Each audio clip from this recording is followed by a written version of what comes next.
I'm Deepa S. Panikar here inside my house saying about what these criminals are doing actually. These criminals are criminal activities. ഇപ്പം നിങ്ങൾ ഇന്നിപ്പം full നെറ്റിൽ social മീഡിയയിൽ എല്ലാം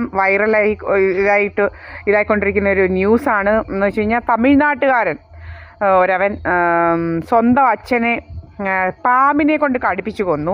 എന്തിനാന്ന് വെച്ചാൽ 3 കോടി ഇൻഷുറൻസ് തട്ടുന്നതിന്. ഇത് തന്നെയാണ് ഇവിടെ നടക്കുന്നത്. ഭയങ്കര കള്ളരാണ് ഒത്തിരി.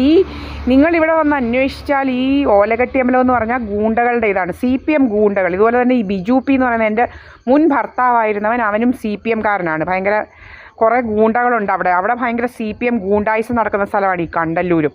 കുറേ CPM ഗൂണ്ടകളുണ്ട് അവിടെ. ഇവൻ്റെ അമ്മാവനൊരു ജ്യോതി എന്ന് പറയുന്നവനൊക്കെ CPM ഗൂണ്ടയാണ്. ഇങ്ങനെ കുറേ പോലീസിനെയൊക്കെ കണ്ടിങ്ങനെ നടക്കുക. കുറേ CPM നേതാക്കളൊക്കെ ഉണ്ട്. എന്നാലും നിങ്ങൾക്കറിയാം വിനോദ് കുമാർ എന്ന് പറയുന്ന പോലീസുകാരൻ്റെ ഇതെല്ലാം. ഇപ്പം ഇവിടെ ഭയങ്കര ഗൂണ്ടായിസമാണ് ഇവിടെ നടക്കുന്നത്. അതുപോലെ ഇവിടെ വടക്കേലൊരു ഗൂണ്ടയുണ്ട്, CPM ഗൂണ്ട. അപ്പോൾ ഇവിടെ പാർട്ടി എന്ന് പറയുന്നത് മറ്റുള്ളവരുടെ വീട്ടിൽ കയറി ഗൂണ്ടായിസം കാണിക്കാനല്ല, പാർട്ടി നാട് ഭരിക്കാനുള്ള ഭരണം എന്ന് പറയുന്നത് കണ്ടവരുടെ വീട്ടിൽ കയറി ഭരിക്കാനല്ല. മനസ്സിലായില്ലയോ?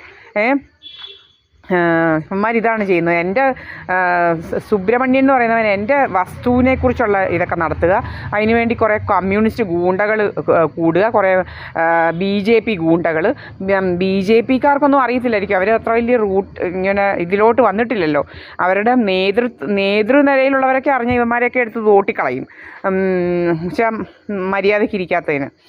അതുപോലുള്ള പെണ്ണുങ്ങളുടെ വീട്ടിൽ കയറി ഇതാക്കി പാർട്ടിയുടെ പേരും അതും ഇതും കളയാൻ വേണ്ടിയിട്ട് കുറേ അവന്മാർ ഇതുപോലെയുണ്ട്, ഗൂണ്ടകളായിട്ട് നടക്കുന്ന. അത് ഏതിൻ്റെ ഇതിലും ഉണ്ട്. പക്ഷേ CPM എന്ന് പറഞ്ഞാൽ തനി ഗൂണ്ടകളാണ് അവന്മാർ. വെറും തേർഡ് റേറ്റ് ആണ്. എന്നാൽ ഈ ഇലക്ഷൻ കഴിഞ്ഞപ്പം കണ്ണൂർ വടിവാളും എല്ലായിട്ട് നടക്കുന്ന കണ്ണുമ്പോഴേ അറിയാമല്ലോ ഇവന്മാരുടെ സ്റ്റാൻഡേർഡ് എന്തുമാത്രം ഉള്ളതാണെന്ന്.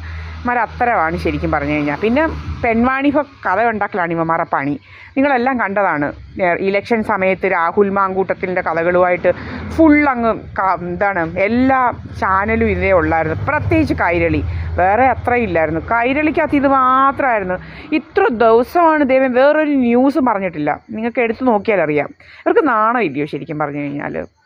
അത് അവരുടെ ഇത് ഇത്ര വലിയ അങ്ങ് കൊടി പിടിച്ചത്. എത്രയോ പെണ്ണുങ്ങൾ എത്രയോ പാവം പിടിച്ച പെണ്ണുങ്ങൾ, കൊച്ചുങ്ങൾ റേപ്പ് ഇതാക്കി മരിക്കുന്ന ഇതൊന്നും ഇത്ര വലിയ കൊട്ടിപ്പാടുന്നില്ലല്ലോ.